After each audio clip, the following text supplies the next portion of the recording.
ba sinasabi ko, kauuwi ko lang galing bakasyon. Na last touch na kagad ako dito sa Pajero na to. Ito ang tatawagin nating last touch. Pakita ko sa inyo. Ayan. So sumakay ako sa Pajero na ito. Dahil ito ay kalalabas lang sa kasa. Dito na ipapamaintain sa atin. So ang saya-saya pa naman ni sir. So ang ginawa ko, syempre gusto ko ako mag-test drive eh. Pinagkatiwala sa atin. Eh di in-start ko na siya ngayon. Okay, di ba? Ganda minor. Pag reverse ko ngayon, syempre nagbukas muna ang aircon. Yan. Pag pindot ko ngayon itong cambio, tinapakan ko muna ang preno.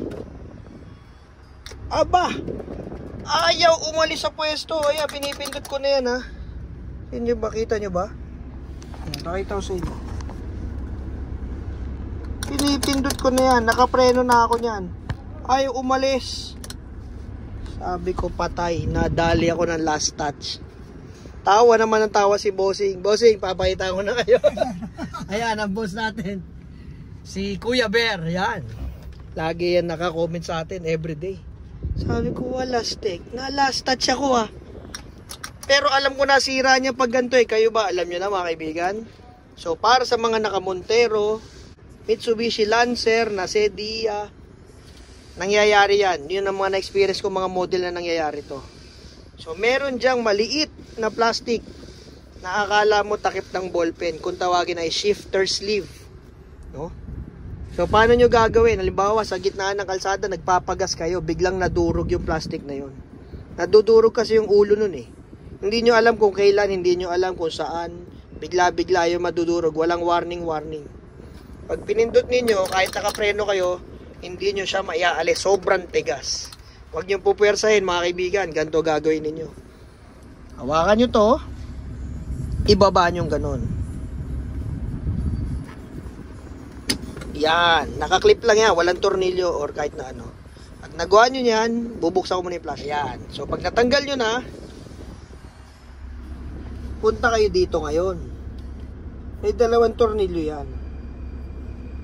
Siyempre, nasa gitna kayo ng alanganin lugar, no? Hindi niyo alam ang gagawin.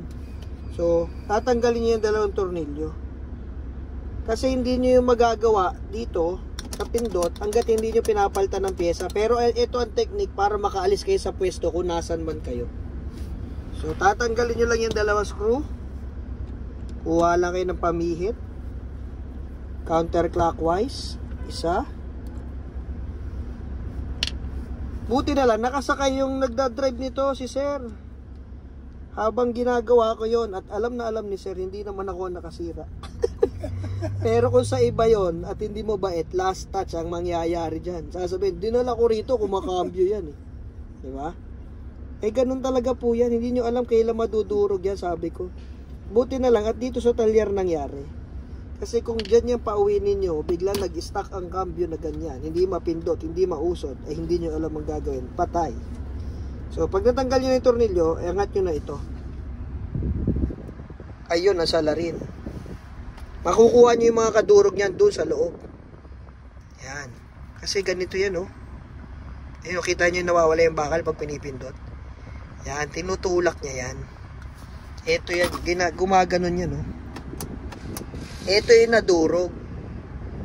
Shifter sleeve. Sa mga Lancer, Strada, Montero, yan. Ito, Pajero. Ito ang itsura ng brand nyo yan. Mura lang yan sa Lazada, pero pag original bibili nyo, genuine, mas mahal lang konti. Pero iba rin ang tibay talaga ng orig. O, ito yan. Yan. Kung sakaling wala kayong pyesa, anong gagawin ninyo? So, itabi nyo lang lahat ng pyesa nyo dyan. Huwag nyo na ikabit yung handle. No? Alisin nyo lang. Alisin nyo lang ito. Tapos, ganyan na. Preno kayo. Pindutin nyo to. At may aalis nyo na yan sa pwesto. Okay? Yan. So, kasi pag nawala yung ulo nito, hindi nyo na yan mapipindot nang nakakabit yung hawakan. Kasi ganito itsura niya, no? Sir, pwede pakibalatan. Pakita natin sa kanila.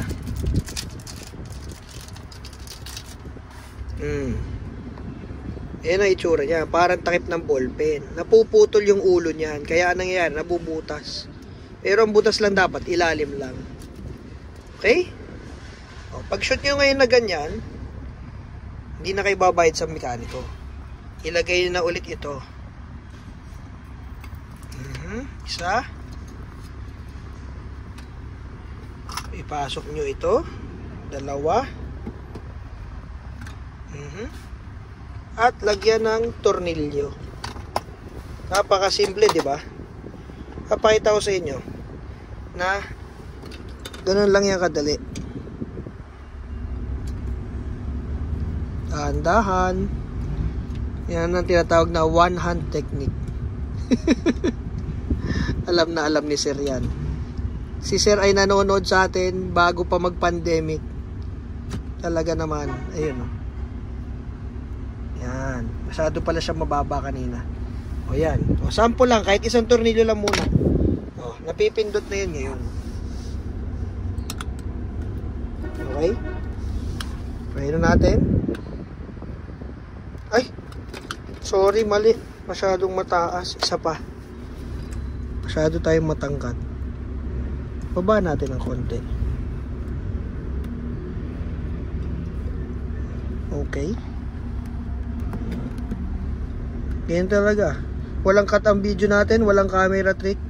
Yung guhit na yon, yung puti na papel, yun ang palatandaan ninyo. Okay? So, okay na. Naigpitan na natin. Dapat preneno nyo yan. Smooth na smooth. Okay? Smooth na smooth. Pag nalagay nyo na yung dalawang tornilyo, iangat nyo lang ito ulit. Yun na.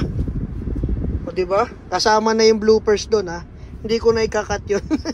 Kailangan nakababa, hindi pwede nakataas. Baba nyo lang na sakto. May butas naman yun, tatapat naman yun doon. Okay? So ngayon, pag napindot nyo na dito, preno, pindot, smooth na smooth, parang brand new. O, diba? O, yun lang mga kaibigan. Sharing is caring, share mo lang, libre yan. Baka yung mga tropa mo na Mitsubishi mangyari sa inyo yan. Alam nyo na yung gagawin. Kahit walang biling pyesa, pindutin nyo lang ng ganon pag nasa alanganing lugar. Tsaka nyo nabilan ng pyesa pag nakauwi na kayo. Okay? Ayan, tipid na yan. Sharing. Bossing. Thank you po.